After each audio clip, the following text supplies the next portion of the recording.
Thank you all for joining us on this Monday evening. And if you're new, don't know who Building Bridges for America is, we are a grassroots organization that is all about mobilizing and empowering grassroots organizers equipped to support progressive causes and campaigns. And our values are very important to us because we really believe in communicating progressive values and organizing through our party's values. And so you can see our visions there. You may notice that Pete Buttigieg's 2020 campaign's Rule of the Road forms a big part of our values because many of the founders of Building Bridges were part of the Buttigieg campaign. But we are open to any and all Democrats who want to see Democrats be successful all across our country at all levels. And ultimately, we exist because we want a just and equitable democracy that is safeguarded by an informed and engaged electorate where everyone is valued and belongs. And we also have some lenses, and our lenses are all they're the way we decide how we're going to do things. And so for this book club, for example, definitely meets that lens of connecting and bridging rural and urban communities. But then it also speaks to that creating a culture of belonging. We also know that racial equity is a big part of rural America. And so these definitely help frame what we do in terms of our various programs. So again, welcome. My name's Wes. I live in Omaha, Nebraska. We'd love to know where you're joining us from via the chat if you haven't had a chance to do so. And just to make sure that we have a successful night here, we have a few norms. You will notice that your mics are currently turned off. If you would like to contribute to this discussion, please use the raise hand feature, or you could also communicate via the chat. We just ask that you do it in a responsible way so that we can hear from as many people as possible tonight. You should have got an alert that this event is being recorded for promotional purposes. We like to put our conversation out on YouTube so those who couldn't join us can still tune into what we have to discuss tonight. And lastly, let's just respect one another, create that culture of belonging here in our virtual space tonight, and have some joy. If you are unsure how to raise your hand, at the bottom of your Zoom screen, you'll see the reactions button, and then you can click raise hand. If you are joining us from a phone, it's very similar, except it just says raised hand. So hopefully you will be able to figure those two features out. So I am stopping to share my screen, and this part makes me excited because now I get to see all of your faces. So if you don't want to have your face be on YouTube or whatnot, feel free to just turn that camera off because we do want to honor your individuality and privacy. So again, my name's Wes. I'm in Omaha, Nebraska. Real quick, team, could you just introduce yourself and share us where you're joining? Jamel, we'll start with you, then we'll go to Jenny and then Tyler. Hi, I'm Jamel, and I am outside of DC, Vienna, Virginia. Really happy to see you all tonight. Jenny Okamoto. I'm with Wes on the steering committee. I head up the leadership development team with Kaz here, who's on the talk with us tonight. I'm in Carmel, Indiana, just north of Indianapolis. Hello, my name is Tyler Thompson. I live in Kansas City, Missouri, not far from Chillicothe in the book. Thank you so much, team. Appreciate all you do to make tonight successful. And thank you all for joining us tonight. We have the privilege of being joined by Hassan Martini. Hassan founded No Dem Left Behind PAC in the winter of 2019 with one goal: to support candidates running for Congress in rural America. Hassan saw the chance to help Democrat candidates in rural America become more competitive. And we are so excited that Hassan has taken some time away from his life to share his experience and perspective with us when it comes to working in rural America to support Democrats. So Hassan, could you expand on my introduction, and then we'll get started with that Q&A. Yeah, of course. First off, thanks. Obviously, appreciate the kind words as well as everybody's time here this evening. I know, it's Monday night. Everybody's got kids and stuff like that. So it's a testament to all of you to show, what your passions are, what your priorities are, that you're taking the time here to obviously interact and also learn more about some of the work that's going on. So No Dem Left Behind is an organization that really was founded, as Wes mentioned, to help candidates that are doing the hard work, that are campaigning in areas that desperately need the attention, that are interacting with folks that nobody else seems to be interacting with. And they were doing all of this with little to no resources. And that's where we saw the real problem was. And that's why I decided to go ahead and form No Dem Left Behind. And what we did for an entire year is we were not a PAC. We were simply just organizers trying to get the job done to see what we can do, how we can help.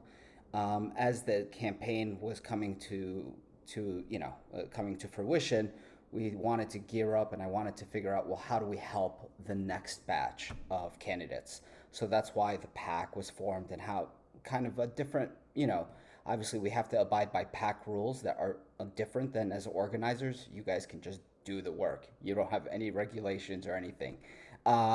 We have some, some red tape to abide by, but at the same time, it's great that we've had the opportunity to meet with just so many candidates all across the country. That's probably the best part of the job, is each day you're rejuvenated by the folks that are out there that you get to interact with. So right now, as we're gearing up for the 2022 cycle, we've kind of started a Senate group of candidates with obviously fantastic candidates in Tim Ryan from Ohio and Val Demings from Florida. And on the House side, we're working to help Marcus Flowers, who's running against Marjorie Trader Greene. Then you have Bruno Amato out in California that's going up against Kevin McCarthy. Dr. Cindy Bonnier is another one of our candidates, and she was a candidate in Florida that we supported in 2020, that when she told us she was running again, we said, let's go, let's run it back.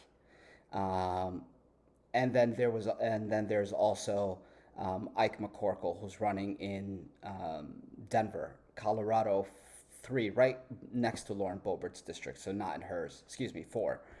And right now what we're gearing up, this cycle is a little different than the last one in that it's because of the redistricting of the maps, a lot of candidates, everything's very, very slow to happen. We're still waiting for more candidates to announce before we really get into the 2020 slate.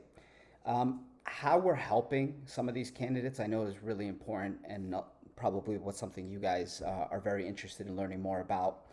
So No Dem Left Behind, last cycle, what we were able to do is we were able to get candidates in front of a national audience, at least when it came to social media. We would bring on these virtual town halls, and every week we'd bring a celebrity. We had Chelsea Handler do one, Sarah Cooper do one, Alyssa Milano, a few others. Richard always jumps in and says Mark Hamill. Mark Hamill did one for us, which was really cool. And then we also got politicians involved. Former Congresswoman Katie Hill, the Speaker of the House's daughter, Christine Pelosi, did one for us, which was great. Oh, Andrew Yang, presidential candidate, who I'm not sure what he's doing now, but he did one for us. And then obviously on the influencer side, there's some great folks out on Twitter, Scott from Democratic Coalition and Nick from Demcast, they're doing amazing work every single day on the digital front. So when they're involved, obviously all Brooklyn Dad, all numbers are just, the microphone is huge. So what it did for these candidates was gave them the opportunity to speak in front of a large group of people that they otherwise wouldn't have had access to. When Alyssa Milano was live streaming it, we had over 250,000 people tuning in. When Chelsea Handler did hers, we had over 2 million people not tune in, but that was total views like the week after on YouTube. which for a candidate that's running in rural West Virginia is a big deal. That means money in the bank. That means eyeballs on social media. That means bringing attention to a race that otherwise no one's focused on. Mm. So those are some of the things that we did last time that we plan on doing again. We plan on bringing some of these candidates together and giving them the opportunity to get the national stage. The other thing that we were able to do is we get an idea of what's going on in what race and across the country, and there's one number that we can focus on that actually matters, because people are going to tell you're going to get all kinds of data and you're going to get all kinds of polling and you're going to get all kinds of numbers as you're headed to the closer and closer to the cycle. But as we saw last time, none of that means anything. Those numbers are worthless. What the number that does matter is how many voters are registered. That is one number that I almost said trumps all, but that is a key number. So when we get candidates that are registering voters, those voters are more than likely to come out in our favor. And that's how we do things like turn an R30 district where you only need 75,000 votes to win a congressional seat in some places. You can register, you can count on your hand how many new people you register. You could go into universities in rural towns that have hundreds of thousands of students that are untapped. You can do all of these things and you can really make a difference and make an impact, because a lot of and then it kind of ties into what we're doing today here. Right now we're seeing the sausage being made in DC, and it's not easy and it's not supposed to be easy. And passing legislation that's going to change our lives is not supposed to be easy. And the media wants to make it seem like we're failing, or there's an implosion happening, or there's a civil war. There's supposed to be discussion. There's supposed to be this lobbying force to get this legislation passed. When President Obama passed Obamacare, it wasn't a walk in the park, and everyone seems to have forgotten that. This is what it takes. And understand that the work is being done. The work is being done relentlessly. And there are people in positions that we should be grateful for, that they're in the positions that they have, because ultimately something will happen, something will pass, and it's going to better the lives of the people that we are so desperately trying to communicate with, which is in rural America. The thing that we fight across every single day is the brainwashing that's been taking place by the far right-wing propaganda network, whether it's Fox News or whether it's right-wing radio, which if you listen to it'll blow your mind. So that's what we're up against. But at the end of the day, someone can watch TV for hours on end or listen to the radio. But if they're looking at a person face to face and it's their neighbor that's reaching out to them, that's a completely different discussion altogether. So it starts with communication. We're not going to get people to just switch their votes, but at least overnight anyway. But at least we're going to let them know that what they're seeing and hearing on the TV and the radio is not true, that this package will help your life.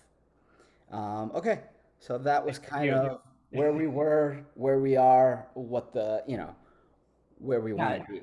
Well, and I guess my first question for you, Hassan, is what was the catalyst for forming No Dem Left Behind? Like what made you want to do this work? Yeah, so I worked on dozens and dozens of campaigns, and I came off of a Chicago mayoral race where I was so jaded by by everything, between the tens of millions of dollars that were thrown around and where that money was coming from and what that money was going for, that I really became, jaded with with everything involved in politics. And then I came across a candidate in rural West Virginia, actually, Natalie Klein. And this woman had everything that you could dream of in a candidate. She had the passion, she had the knowledge, she had the charisma, she had everything you could dream of for your next congressional superstar. What her problem was, she was in an area that was very, very difficult. West Virginia's first. It's a very difficult place to run. It's a very difficult place to raise money.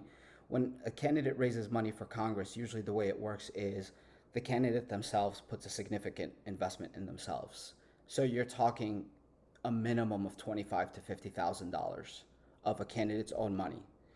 And then from there, they usually reach out to their friends and their families, and then you grow by your work network and etc. And that's how you start with your raising funds for your congressional race.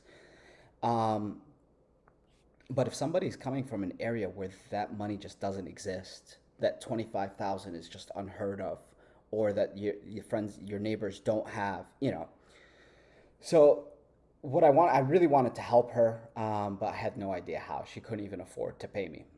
And then what I did is I put together a small team here in Chicago, and we started doing research. How many campaigns are there similar to Natalie? And we came across 110 candidates. We interviewed all of them. From there, we brought 10 together, and we decided to form No Dem Left Behind. I thought that these 10, first of all, the minimum criteria was our 10 or more. So the district had to have gone Republican by 10 or more points in 2018. The reason for that is anything under 10 points, chances are the DCCC or the state party, or there's other help coming in. Anything 10 or more, no one looks at, period. And so that's where that number came from. And then we just brought these candidates together and we just got to work. We started having weekly Zooms where it's like, okay, so what candidate is doing what in West Virginia, New York, all across the country. And that's really where that came about. Well, thank you for sharing that. And thank you for, I love hearing that the goal is those 10 plus districts. Yeah. Because they really aren't getting any help whatsoever. So that's awesome to know. And so if you could real quick, just in your experiences working with candidates, some of us on this call may not be from rural America or have no connection to it. Could you paint us a picture of rural America? Who's in it? What are their values and whatnot? Yeah, that's as briefly as possible. Yeah, okay, I was gonna say. Look, we're all seeing on the news the perception of rural America and what from a certain lens.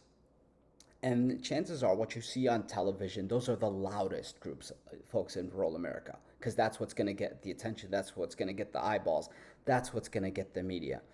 The truth of the matter is, yes, there is a percentage of the population that has gone to the extreme far right, to the point where, yes, it's violent. And yes, it's true, over the past several years, that percentage has gotten bigger. But that percentage is still 20% or less. The vast majority of people in rural America are folks that, just go about their lives, kind people. Remember, not everybody is into politics. Most people want to tune it out, especially when you see violence going on nearby. Then your first instinct is like, yeah, I'm okay. How are you? But those are the folks that a lot of people, they're just afraid to speak up. And so that's why the Republicans have had such a strong hold on rural America, is because they're the ones that are speaking up. Meanwhile, on the other side, it really hasn't been the case. But I'll say this, if people are wondering what's going on, like, for example, polling about the COVID vaccine down south and across the country in rural states, red states, you're going to see all kinds of polls like they're anti-vax and they're pro-freedom and things like that. But at the same time, the vaccination rates are skyrocketing across the country. And the reason for that is a lot of people are getting vaccinated in secret because they're afraid to speak out in their communities. And the numbers are there. Like, the numbers don't lie. It doesn't make sense that 50% of the population in a certain geographic area is anti-vax, yet 61% of the population is vaccinated. How does that add up? And that really, it's just because there's only one voice that's being told. So we're just trying to make sure that there's another voice out there that at least gives the people the option to turn to and say, see, I'm right here. Thank you for that. And also just a quick note, in rural America, access to healthcare is lacking. It's a severe issue for rural America. So please be cognitive when you see those headlines. Rural America is not getting vaccinated because they love Trump. That's not the only reason. Yeah. It's a lot deeper than that. And as you said, Hassan, the numbers don't always match up to the narrative. So thank you. And speaking of voices that often don't get heard in rural America, the reality is rural America is diverse, just like the rest of America. And particularly when, and it could be true, I think it is true, the Democratic Party and all of our country, that we forget that there are Black, Brown, and Indigenous individuals who have democratic values and who are doing the work. And so just curious, are there any candidates who come from those forgotten communities that No Dems is working with? Or if you could just speak to that diversity in rural America.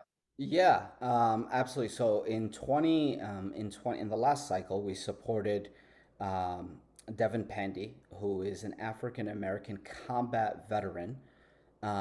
We supported Alan Ellison. We supported Janine Lee Lakes, who was running against Mike Pence's brother, Greg Pence, in Indiana.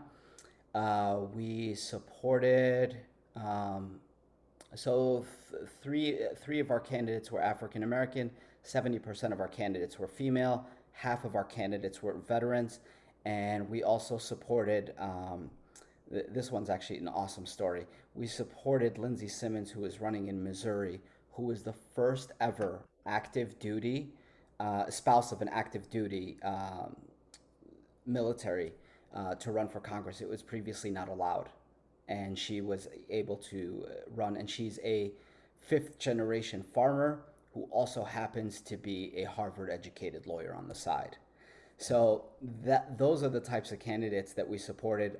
This time around, we're supporting obviously Val Demings, who is just fantastic. This is a woman who's dedicated her entire life to public service. We're really excited about her, as well as Marcus Flowers, also a veteran who's obviously dedicated his life to his country, and he's now challenging Marjorie Treachery Green. So those are some of the things. I do just want to say one quick thing about diversity. A lot of people always focus on diversity in terms of, racial or ethnic, and that's very important. But because it's the House of Representatives, the representation of America, what I also want to bring forward to that with No Dem Left Behind is professional diversity. So we need to have scientists in Congress. We need to have people that, like, for example, right now, cybersecurity is a big problem. We need some cybersecurity experts in Congress. Yes, we need lawyers, and obviously, that's great too.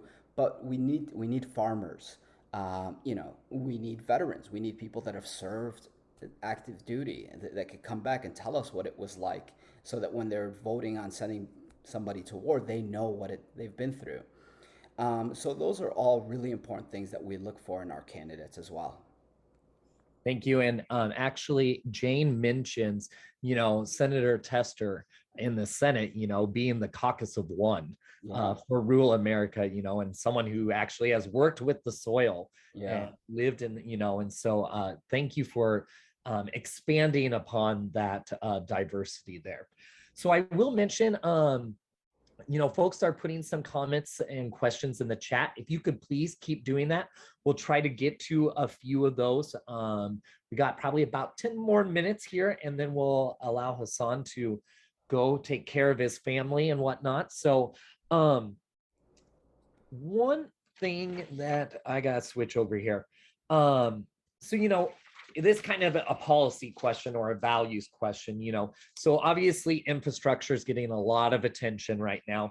But one thing that Jane mentions in her book is, the right to repair policy.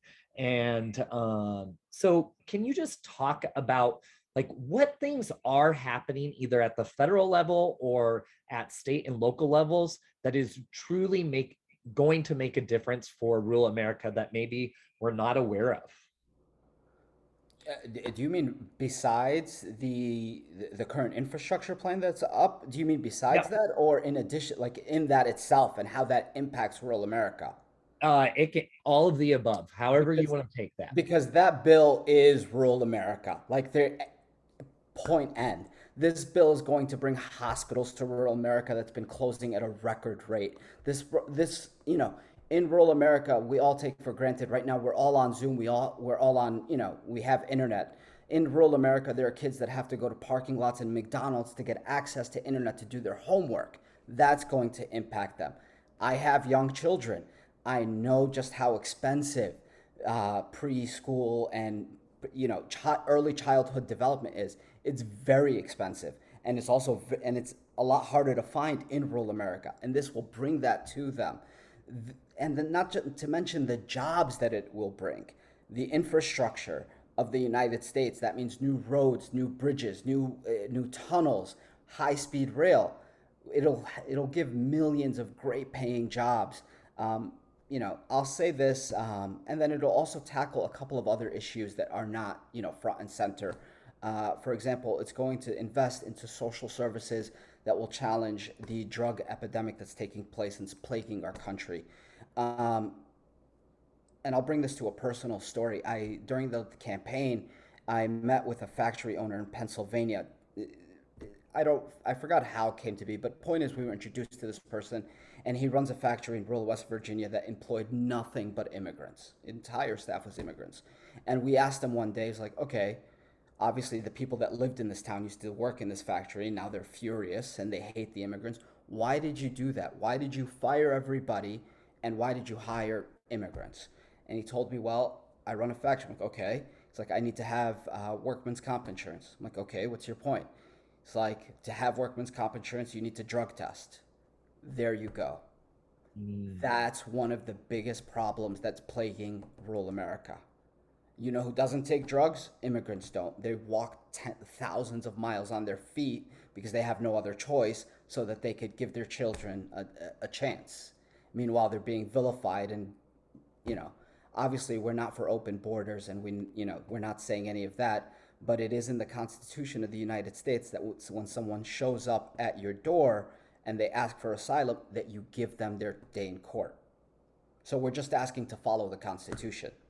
So, sorry, that's a completely tangent, but those are some of the ways that this bill will so desperately help so many people. And the reason why there's an opposition to it is because it will help those people. It'll change a lot of things for a lot of people, mainly the people at the top who will have to pay for this, and they don't want to. They want the status quo. And they happen to own a couple of Republican Senate seats and maybe a Democrat or two. And so that is what we're up against. But it's so vital. If anybody understood it, they would vote, in Democratic in a heartbeat. Yeah. So, and I think Rita put this question in the chat, where can us as grassroots organizers who are passionate about bridging rural and urban communities, where can we get more of this information, that's really pumping out these facts to kind of help combat the disinformation that's going on? Or Yeah, are you all doing that, or someone else? Or so I hope that a lot of people are doing that. But we're trying our best to do the same. What we do, obviously, we have our own, we send out our emails. I could share the sign up for that. But look, there's a lot of people that are doing a lot of good work. And what we're trying to do on our end is we try to coordinate as much as possible some of the other organizations. That's why we do partnerships all the time, and we're very thankful for them. For whether it's Demcast or whether it's Democratic Coalition or No Dem Left Behind, Vote Vets, Emily's List. Everybody has their goals, and we try to make sure that we're working in unison to get those goals accomplished. In our emails, we tend to kind of keep people up to date in terms of what's going on. Richard loves to send emails just to explain, what he's up against. He gets to meet with candidates all the time, And so he loves to share those stories and things like that. So that's a little bit of some of the stuff that we send out in our emails. And obviously, you can just stay tuned on our social media channels because we're always, Richard does his daily shows that he's talking. And then also, we do, uh, we're going to start doing the virtual events probably, probably closer to the end of spring, of the upcoming spring. Awesome. And thank you for putting that in the chat. And Jenny just put in NDLB's website. So if you don't catch these links through our conversation tonight, I will be sure they will be included in our follow-up email so that you all will have access to those as well. So thank you for putting that in there.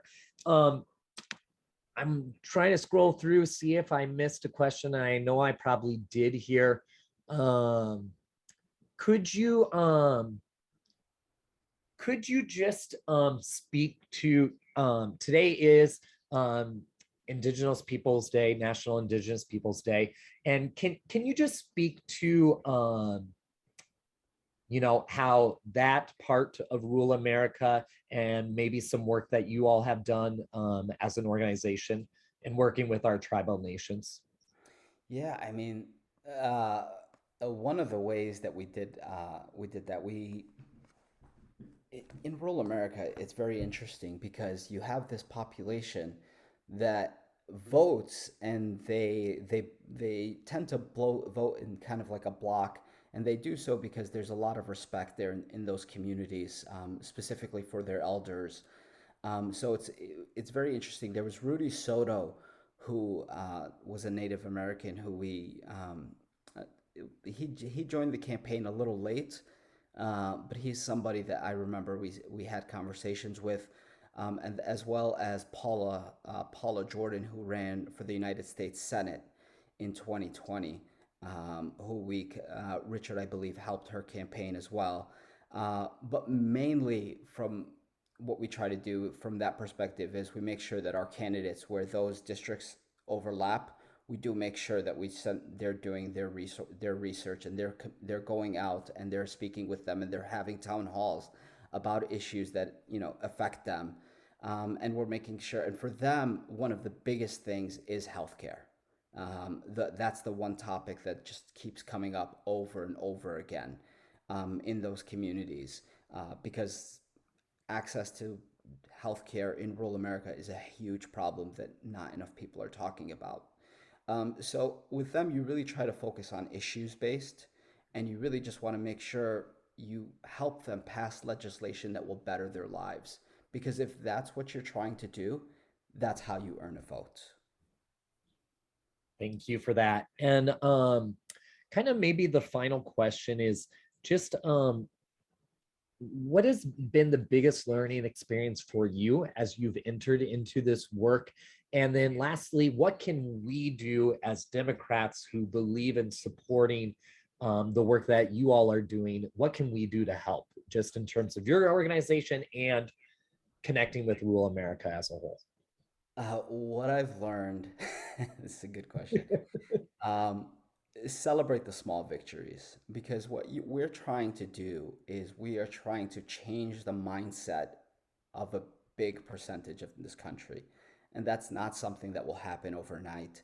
That's not something that's going to happen even a cycle. It's been embedded into their mindset for generations, and we failed to, realize and see what was happening in front of us. So it's going to take some time.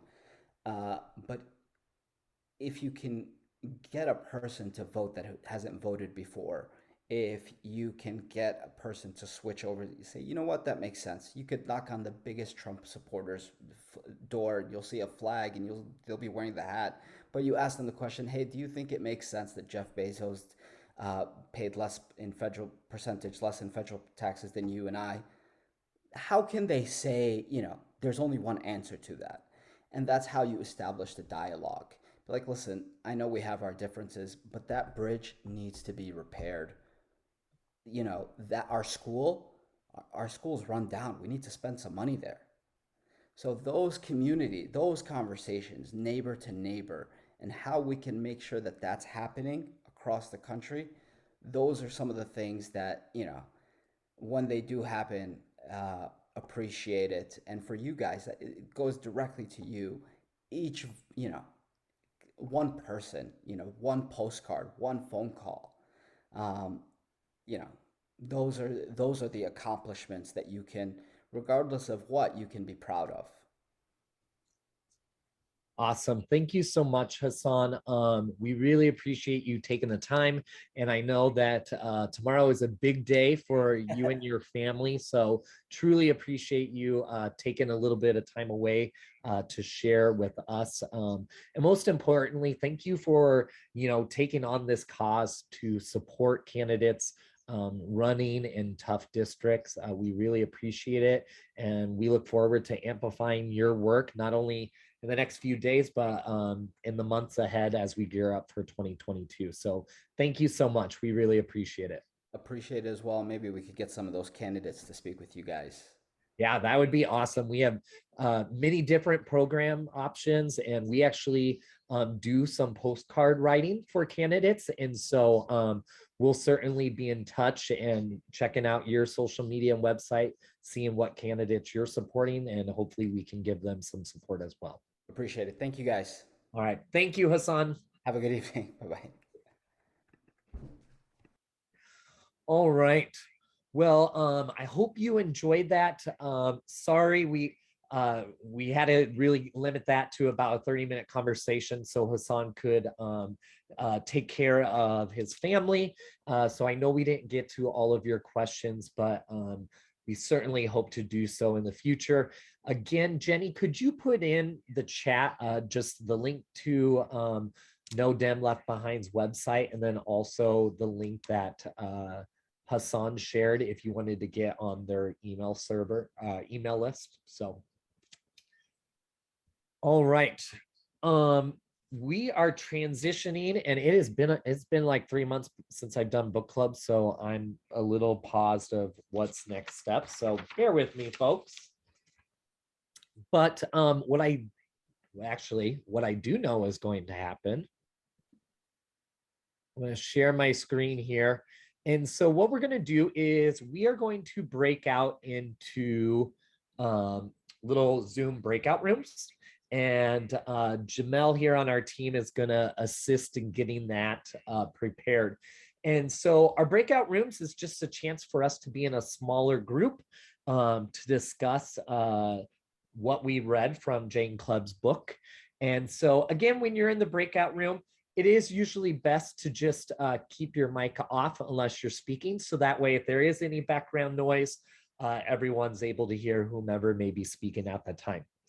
Again, if you want to contribute, because it's a smaller group, you can usually unmic yourself.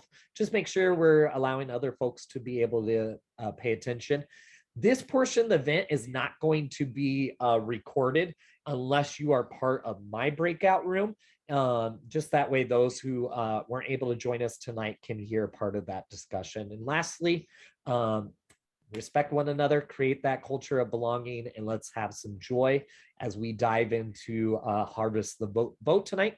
And then just a reminder to each group and my fellow co-host that each group needs to find someone to come back and just share a 1 to 2 minute highlight from your discussion. So Jenny, could you also put in the chat the reading guide document? So if folks want to follow along visually, they have access to that link.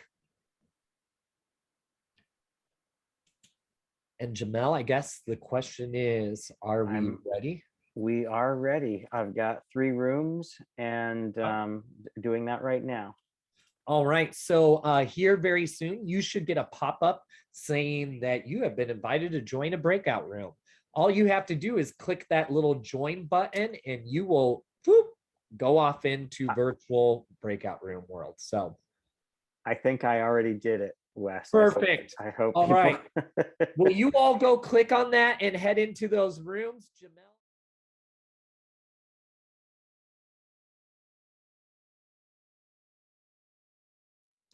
All right. So in the introduction, Kleeb talks about her husband running for office in rural Nebraska, which actually I remember when he ran, because he ran for the House, U.S. House, in my district where I'm from, South Central Nebraska. So I do recall his name. And Jane mentions, she was drawn to the fact that her, future husband ran a positive campaign. So when you hear someone say positive campaign, what does that mean to you? What does that look like? And why bring up the fact that it was a positive campaign in rural America?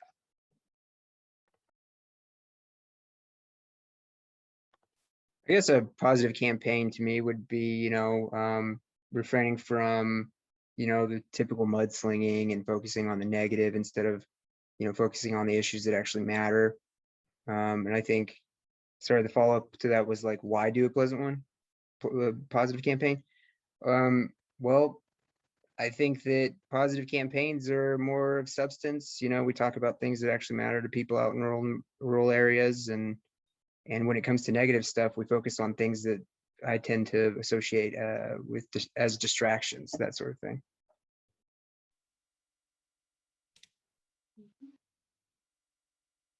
Yeah, I see a positive campaign as being saying what you are for, as opposed to just saying what you're against. And I think that is something that would be more effective in rural communities, because you want to give people an option, give them something to vote for. And again, by saying what you are for, as opposed to what you're against, that is how you're giving them an option, something to vote for. Thank you, Cass and Tommy. I would agree with Cass on that. I think the positive deals an awful lot with what I'm going to do if I were elected, not what the other person is doing wrong. And especially in rural areas, you learn very quickly, you don't talk about what the other person's doing wrong, because that other person's probably kin to somebody you know. And so it gets real tricky sometimes, but that to me is a positive, what I can and will do. And that sense of community is a huge part to rural America, and Jane talks about that. And so that's a great point to add on there, Richard.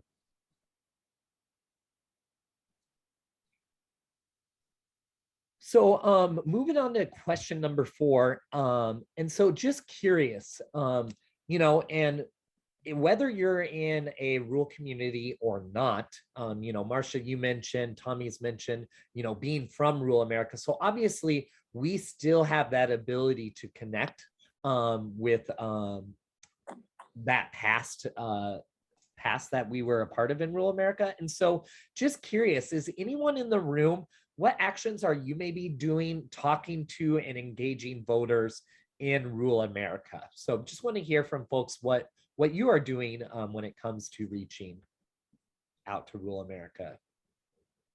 Well, I'd say one silver lining to the cloud that the pandemic was I did a lot more like phone calls and letter writing last cycle. Typically, I've door knocked, used all the effort I had would be door knocking, but that did limit my reach to places I could drive to and such. So I did last cycle. I probably made more contact with rural voters than any previous cycle. Even I've been doing this since I was in college years ago. But so that was one kind of big change, because for something like, especially, I mean, my angle, why I care about this is largely like statewide races, like the Senate races in Georgia, for instance. You can't win those without getting every vote everywhere, and a vote in a rural area counts just as much as a vote in a suburb or a city. So that was a change in tactics, I guess, for what I was personally working on lately. Thank you, Peter. And just real quick question, were you working with specific candidates, or were you partnering with an organization or a state party, or? I think usually, well, initially it was through the Biden campaign when he ran and needed to win somewhere like Georgia. It was like a state operation. I'm in Kansas, so whatever a state operation was, we'd phone bank into other states. And then when the Senate races came up, yeah, it was pretty much just through like the Warnock campaign or the Ossoff campaign. Okay, cool. Well, thank you for your work. We really appreciate it. And it looks like Christy raised her Zoom hand, and then we'll hear from Tommy. Go ahead, Christy. Actually, I'm very active politically on social media, but this past time, I've actually started talking in my social groups locally, which I am in a very conservative town.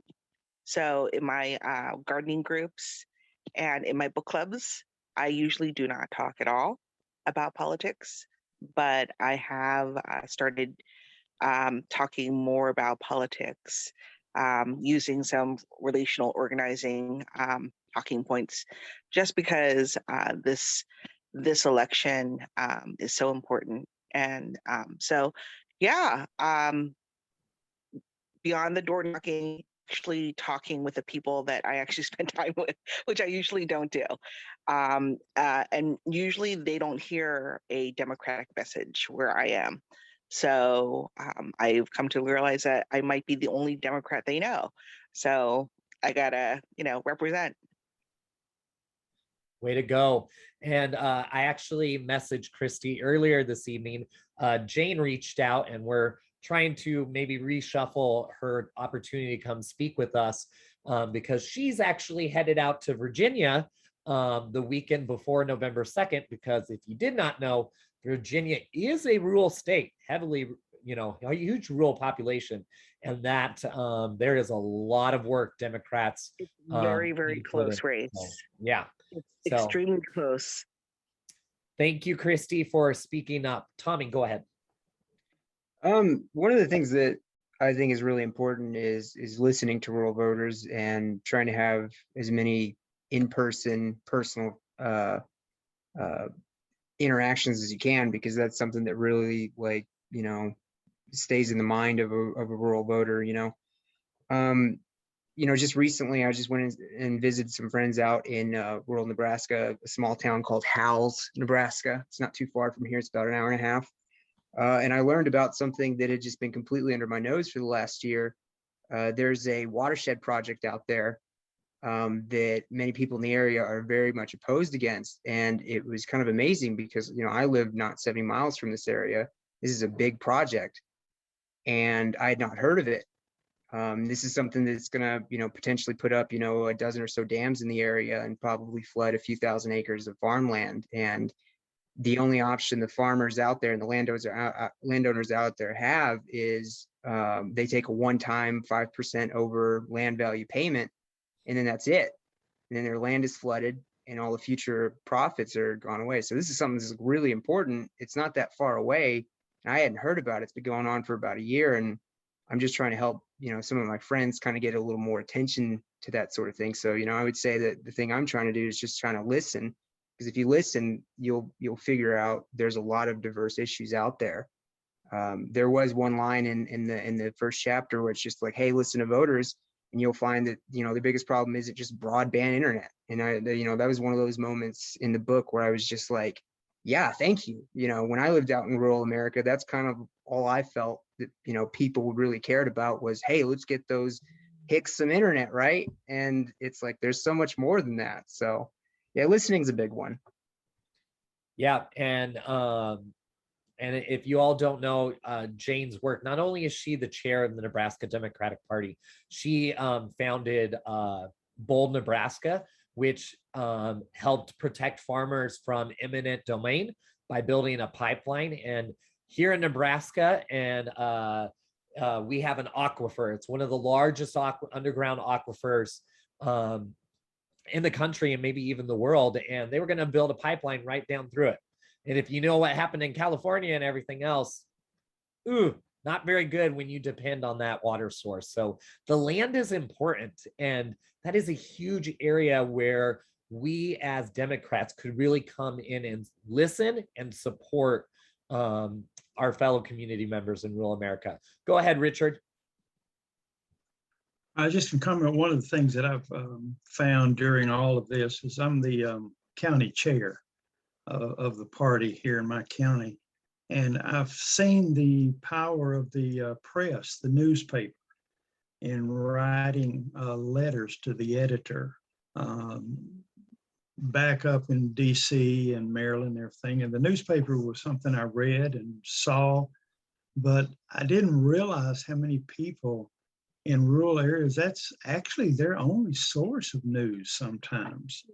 And they will listen to the news on TV, but then they will rely on this local paper to interpret it for them and tell them what is good and bad and everything like that. And of course, in a town that I'm in, we have nothing but Republican newspapers. So having the ability to put out another side to issues and then hearing people talk about it, it really brought that home. Excellent point. And one kudos to Jane and Gina, I know, who was on the call in the main session. One thing we do, the state party does, is they have someone dedicated to training on how to write a letter to an editor, and encouraging folks who maybe have moved from a rural part of Nebraska to an urban area on writing a letter and sending it to your hometown newspaper. So that's awesome about it. It's more like something that I think about a lot, that the Democratic Party used to be the party of working class voters, and that's something that I loved reading about in the first one. From FDR all the way to Carter, I'm pretty sure the Democrats had the House locked down the whole time until roughly the 1990s, was it? And so yeah, it's one of those things that kind of I kind of hit myself over the head sometimes. Is like, this party used to be hands down the party of the working class voters. And then even here in Nebraska, which is a deep red state these days, we used to only have Democratic governors. We used to always send a mix of Republicans and Democratic senators to the Senate. And I just think that if we ever want to get back to that point where being a Democrat in rural America isn't a dirty word, we got to make the case that we are the party of the working class voters again. Yeah, that's interesting. Just how that shift has happened, and like why that shift has happened. Why do they no longer see a connection to the Democratic Party? Why do they, and yeah, what steps can we do to bring that back? A lot of it, I'm sitting here in the Rust Belts, a lot of it was tied to unions and union workers, but yeah, rural community as well has fallen out of touch with the Democratic Party. Go ahead, Marcia. I was just going to say that on that note, I thought that Hubert Humphrey maybe was a good example of combining both the union and the rural concerns in Minnesota. Sort of the happy, they had that, he was able to appeal to both in Minnesota, and if we could recapture that spirit, because he and to some extent McGovern also had that. So those are, I think, two more, we don't even have to go back to, FDR and stuff and to Carter, but, just looking at some of the Senate things. And even in Indiana, Birch Bayh, who was grew up, on a farm and stuff too, and had, sort of the rural, he went on, he was an attorney, but he had that rural connection. Yeah, I'm trying to think of a member of the Democratic Party who has a rural connection. Think of the top people. It's like we have John Tester out of Montana, right? But we can't think of another anyone high profile that has a rural connection. Heidi was, wasn't she? but she got locked out because of the when they got rid of the ability for the Indians to vote.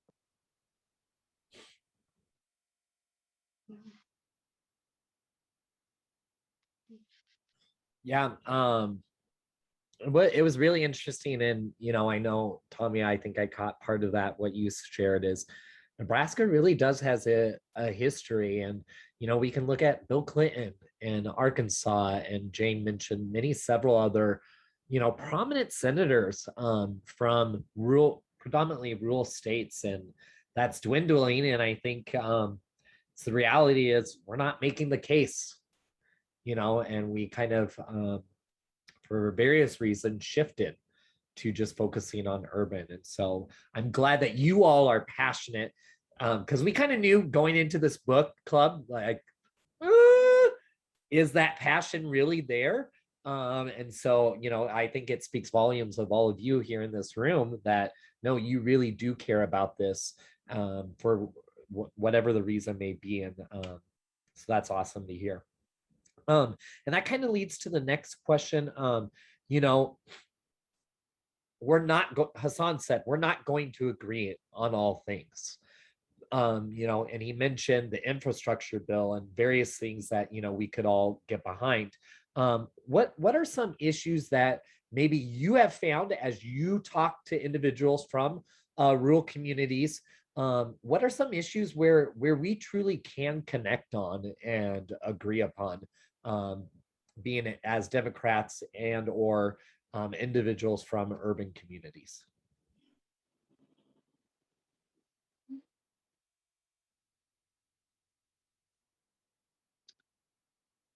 Go ahead, Marcia, and then Tommy.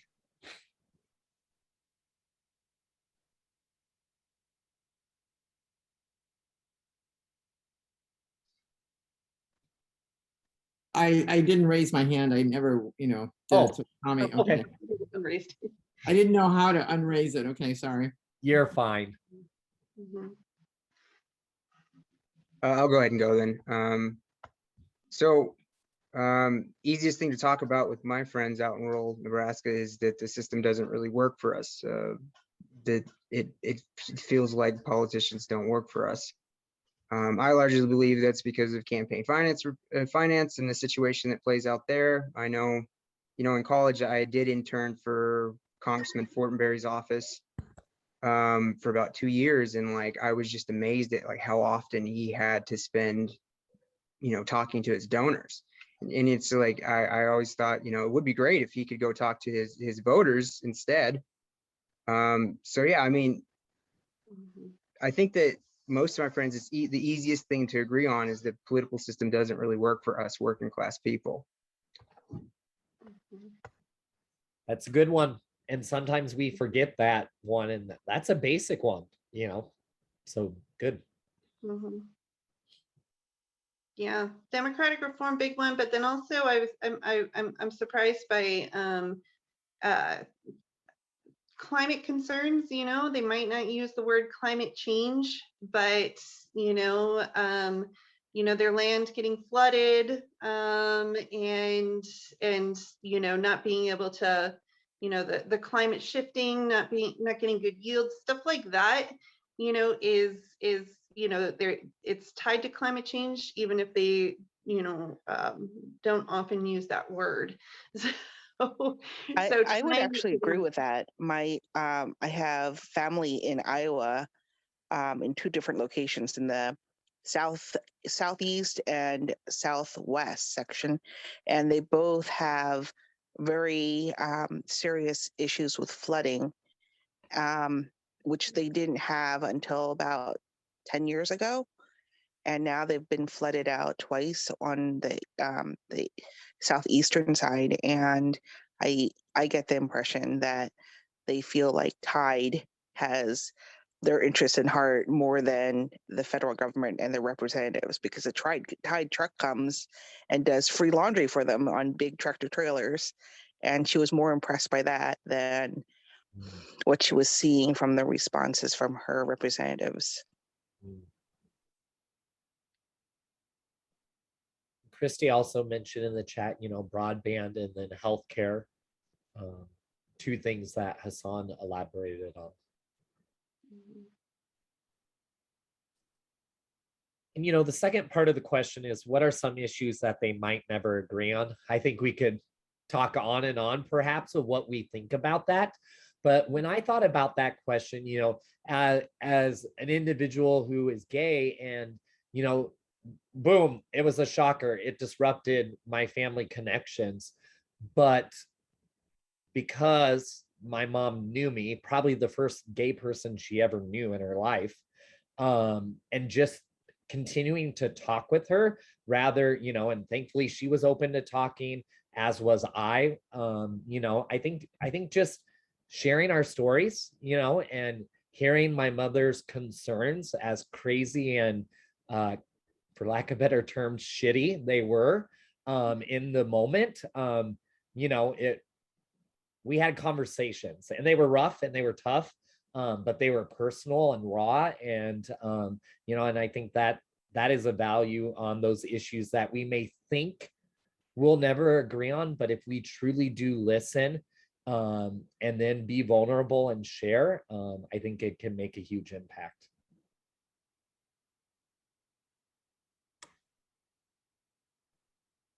All right, we got like 5 minutes left. So be thinking who would be willing to be our group representative. It can literally, you can just share one little feature. It does not have to be anything grand. You're not being graded by the teacher. So don't worry on that end. But I do want to get to just one more question. And, you know, I think Hassan gave us many talking points when it came to the infrastructure bill.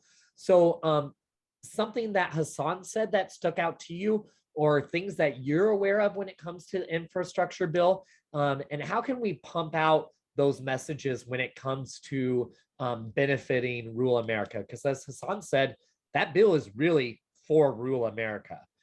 So anyone want to share on just some talking points maybe that you are sharing, or maybe you'll start sharing out when it comes to the infrastructure bill?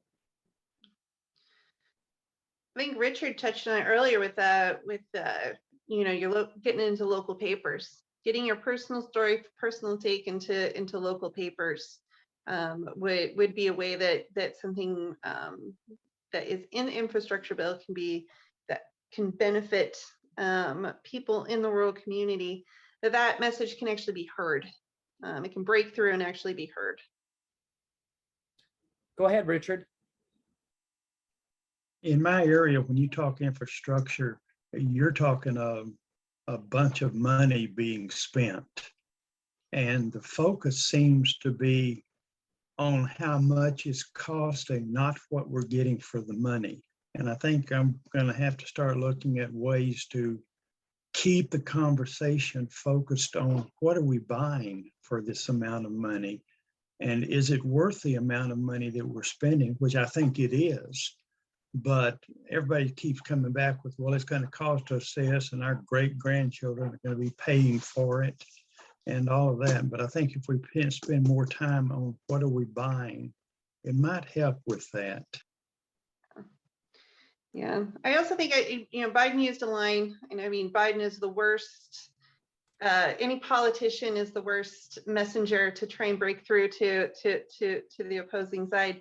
But he used words saying, you know, it's like we either pay $1 now or we pay more down the road, right? So even if when you do hear dollar figures being thrown around, to put that in perspective of, you know, it is actually the fiscally responsible thing to do, because we are going to pay for this one way or another. Are we going to pay for it now and pay $1? Or are we going to pay, you know, $10 down the road? And I remember, and if anyone in the room knows, but I remember when the COVID relief came out, the administration or the National Party did a great job of breaking it down to how this would impact your state, and speaking to what you said, Richard. So I'll reach out to Jane and just say, hey, does this exist when it comes to the infrastructure bill? And if not, can you make this happen? And if so, where is it, so that I can share it out with you all? because Richard, I think that is a great point of, you know, reframing that conversation back on how is this going to benefit you versus the cost. And then if we can put some numbers to it, that's great. But just heads up, most people don't care about numbers. They just care about personal impact. And, you know, Marcia, I saw you shared childcare funding, you know, is something that connects with folks, you know, in rural Iowa. So, you know, so sometimes we don't have to have all the details per se, but if we can really continue to speak to how it will impact their life, your life, that's good. So any other closing thoughts on that question?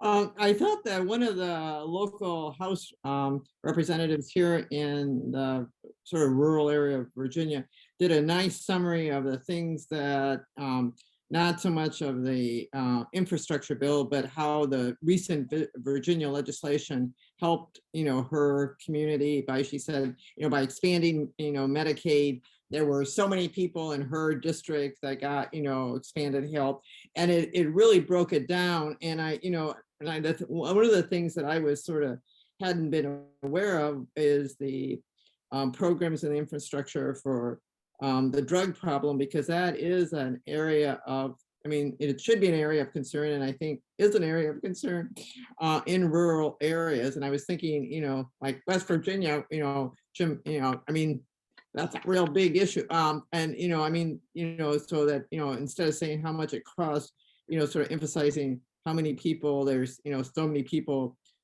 in Virginia, West Virginia, that has, you know, opiate problems that, you know, we're going to provide blump, blump, blump. So that, you know, but I think you're, you know, and doing that would be helpful. Great point. Yep. And that the opioid crisis is a huge one. It's a crisis, but it really does get kind of shuffled, you know, down a lot. So yeah, I think you raised a good one there.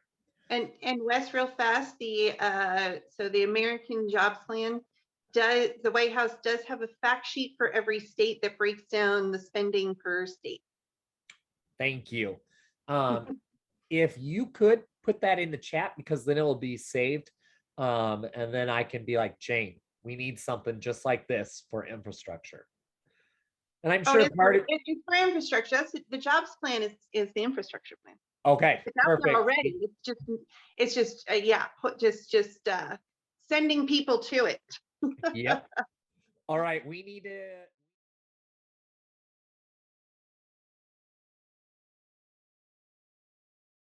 let's jump right into a recap of our breakout rooms. So Jamel, who will be sharing from room 1? Maria will be sharing from room 1. Thank you, Maria. All right. Maria, we're going to ask to turn your mic on. Okay. All right, we can hear you. Okay, so after introductory remarks, everybody expressed not only where they're from, but you know, a lot of deep red states, but you know, the discussion kind of went over about 6 main points from the book to emphasize when we were doing our work in the community. Listen to rural America, don't dictate what to do and when to do it, because if you don't know what their interests are, you can't speak for them and you can't relate to people in the community. They're people. So we have to approach every community as a community of people and not red, blue divisiveness. The era of divisiveness has got to come to a quick close if we're going to be successful. Also, we talked about the infrastructure bill and what is included to reach out to rural America.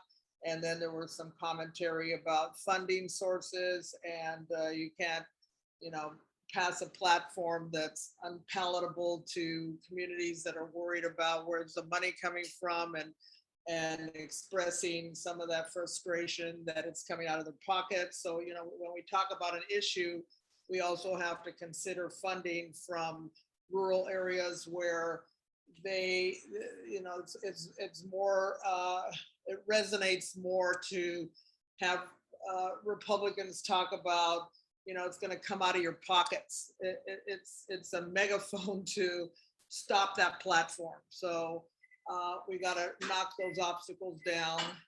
We also have to build trust between the federal government and local governments and emphasize local, not necessarily smaller issues, but local issues are more important to rural America than big cities. So small issues may not be small, but are just as important. And the other concern was, if you can't even pass a small issue, how are you going to deal with a big federal issue? So the federal tentacles, rural America fears federal chokehold and big government influence. And so we have to dance around that and figure out a way to present an issue without stepping on people, stepping over people, or squeezing out people. An example brought out in the book was the Keystone Pipeline, an excellent example of how, the way the author puts it, how rednecks held hands with liberals, with beatniks, or how do she say it? They were able to share a beer because they had something in common.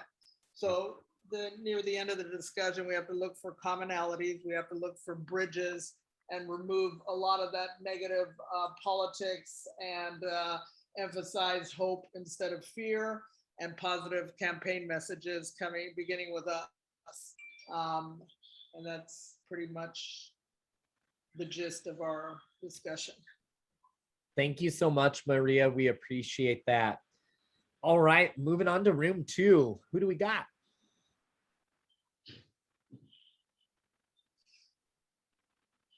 Jenny or Tyler? I was selected. Anyone in group 2 that can fill in the blanks, because with my tremors acting up, I can't read my own handwriting. We started out kind of comparing our experiences of moving between rural and urban. A lot of us have lived in both situations. I grew up on a farm, moved to a city. Other people had different experiences like that. How we discussed how we got involved in the community as a way of building bridges. John, I think, when we moved to Vermont, was talking about how they fought a Second Amendment sanctuary designation in the area, and used their common differences in how they approach guns to defeat that. We talked about the same values that people have in urban and rural areas, like healthcare, education, family values. Some issues that people have the same values, but they use different language. And you bridge that gap by listening and trying to find consensus. We talked about the wedge issues that crop up between people, like the gun issue in Vermont, for example.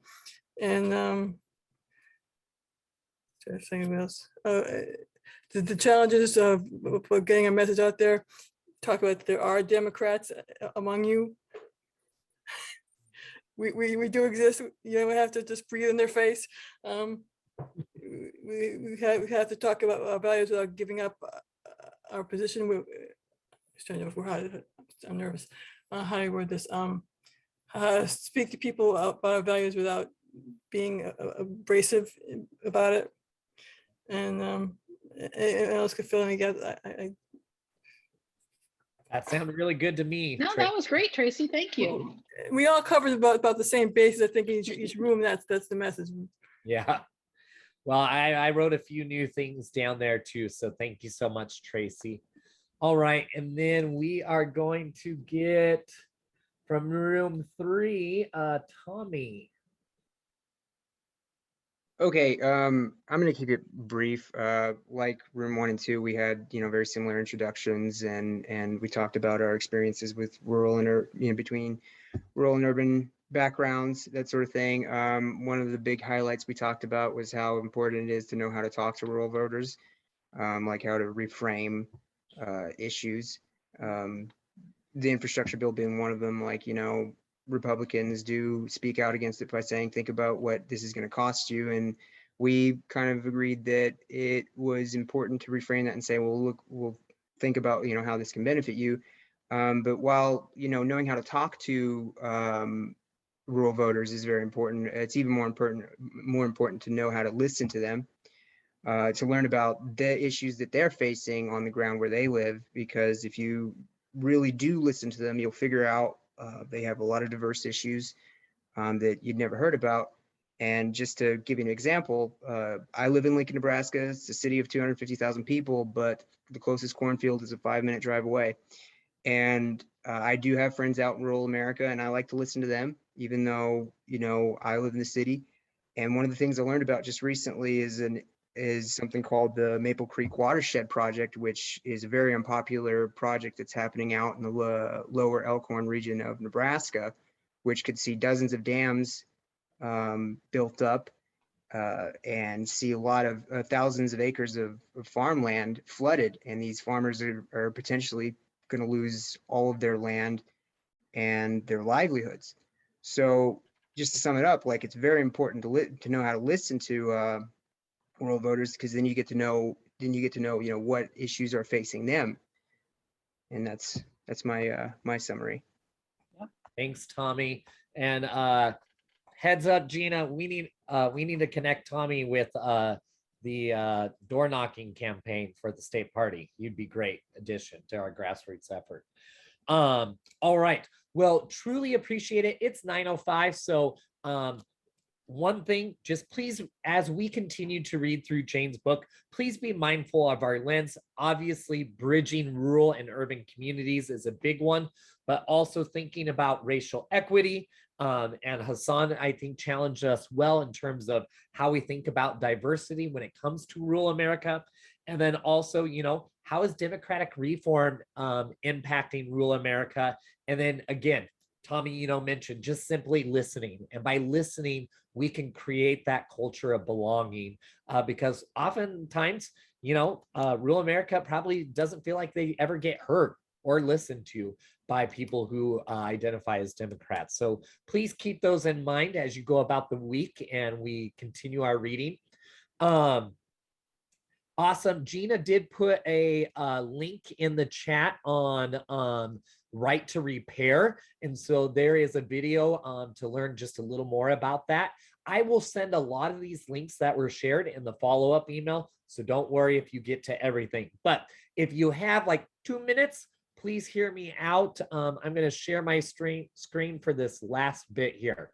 So next week, we have JD Schulten. JD ran for the U.S. House in Northwest Iowa back in 2018 and 2020, and now is the executive director of ruralvote.org. JD will be our guest next week, so hope you have signed up. And if you have, make sure you spread the word. We'd love to have you come back and others join you. And Jane was very excited to hear that JD would be joining us for our discussion. We would love to know what future books you have. So please suggest future books that relate to one or multiple of our lenses. And then we do more things beyond book club. And another Nebraska connection, Nebraska State Senator Megan Hunt will be joining us after we watch the documentary called Athlete 8, which you may be aware of as it deals with the abuse and wrongdoings by the U.S. Women Gymnastics Committee and the brave women who spoke out and shared their stories to ensure those injustices were corrected. So then a Q&A will follow with Senator Hunt. Then we also have many different ways to mobilize grassroots organizers through postcards. We have a movie night, we have a game night, we have a letter writing night, and then every month we have a fundraiser to support for various causes throughout each month. And then here are two of the candidates we're currently supporting. Tyler Titus is running for county executive out there in Pennsylvania, and then Reggie Harris is running for city council in Cincinnati. And we always are looking for more candidates. I think we will do connect with No Dem Left Behind to get some rural candidates out there. And then Jenny and Cass, who are on the call tonight, they lead some incredible trainings. How to share your political story, which It's a great training. That's the one coming up next later this week. And then there's some other ones about disinformation, messaging, and whatnot. So I hope you can join one of those. And they also have some more smaller workshops that are called Organizing for Change series that kind of dive deeper into a lot of those issues that many of you talked about in terms of messaging and sharing your story. So last but not least, we would love for you to team up with us if you so choose on a grassroots level that is nationwide. We love to have more power in numbers to support the causes and campaigns that speak to our progressive values. So thank you all for joining. We're on social media. If you aren't following us, please do. Please amplify Book Club, and we hope to see you back next week. So I am going to stop sharing my screen, and you all should be able to have the ability to turn your mics off and have a good one.